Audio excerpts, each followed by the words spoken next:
qu'au final, les tours végétales, c'est l'œuvre d'un artiste et de plusieurs artistes, qui sont les architectes, qui ont eu la liberté de s'exprimer et de faire quelque chose d'atypique et que certains ont même qualifié de fou. En fait, on est confronté à Casablanca à plusieurs sujets. Il y a deux sujets fondamentaux.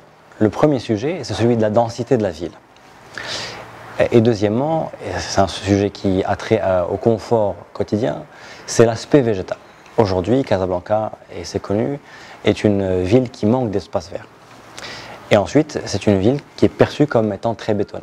Et l'idée, c'est de pouvoir humaniser le projet en créant une forme atypique, une forme organique, une forme arrondie, contrairement aux formes carrées qu'on a l'habitude de voir dans le quotidien, et aussi de pouvoir agrémenter ce bâtiment-là d'une vraie personnalité végétale. Donc sa personnalité végétale est tenue et réalisée par l'installation de végétation sur les balcons, qui sont des balcons filants sur tous les étages. Et aujourd'hui, au fur et à mesure des mois et que le printemps arrive, on voit ces végétaux qu'on a plantés sur les 205 pots qui sont installés se développer, fleurir, prendre un petit peu de l'ampleur sur cette façade-là. J'espère que dans 2 à 3 ans, on verra un bâtiment qui sera radicalement différent et qui sera pleinement végétal. Mais ça, c'est à la nature de jouer pleinement son rôle. Alors, ce qui est important, c'est d'abord d'expliquer la technologie qui est mise en place, qui est une technologie ou une technique qui est traditionnelle, qui vient de l'agriculture, qui est le goutte à goutte. Donc aujourd'hui, les 205 pots de la tour végétale sont reliés par un système de goutte à goutte qui lui-même est relié à une centrale d'arrosage qui est basée au sous-sol. Et cette centrale-là contrôle les flux d'eau et permet d'alimenter ces pots de manière économique et de manière pérenne. Et les végétaux qui ont été installés, c'est des végétaux qui ont été validés, pensés, réfléchis, testés avec notre paysagiste qui a réfléchi à ce qu'on appelle la rusticité. C'est la capacité des plantes à tenir dans des conditions de vent, d'extérieur et de hauteur. À partir de ce moment-là, ces végétaux-là ont besoin d'un entretien 3 à 4 fois par an. Et aujourd'hui, étant donné que notre projet est constitué de beaucoup d'espaces verts, à peu près sur cette tranche-là, en tout cas sur près de 6000 m² d'espaces verts, une équipe de jardiniers sera à disposition des résidents pour intervenir encore une fois 3-4 fois par an pour couper, bêcher le moment venu. Mais tout ce qui est de l'ordre de l'arrosage, ce qui est de l'ordre de l'alimentation en nutriments est apporté automatiquement sans l'intervention des résidents. Alors, la végétation et l'aspect végétal du bâtiment est une caractéristique. Mais la force du projet, c'est son concept. Son concept, initialement, a été réfléchi parce que nous, en tant que développeurs immobiliers, on est d'abord casablancais.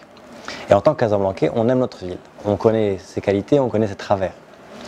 Et la question qu'on souhaitait résoudre, la question principale, c'était celle de la vie piétonne. C'était de donner la capacité à nos résidents de pouvoir évoluer dans leur quartier sans avoir à prendre leur voiture, pouvoir se balader, descendre, marcher dans le parc, aller prendre un café avec un ami, sortir au restaurant et puis peut-être même aller travailler avec Casa Finance City et puis aussi avec la tour végétale bureau.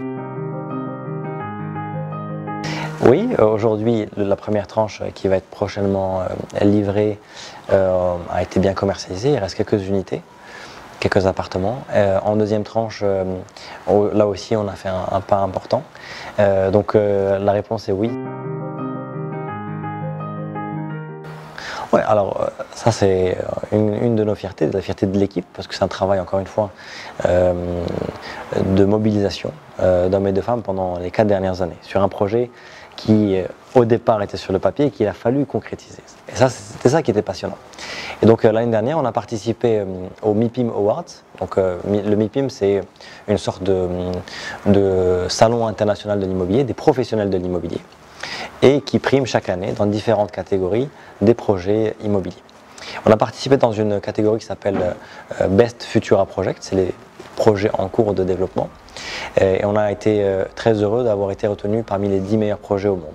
C'est le seul projet au Maroc qui a été retenu.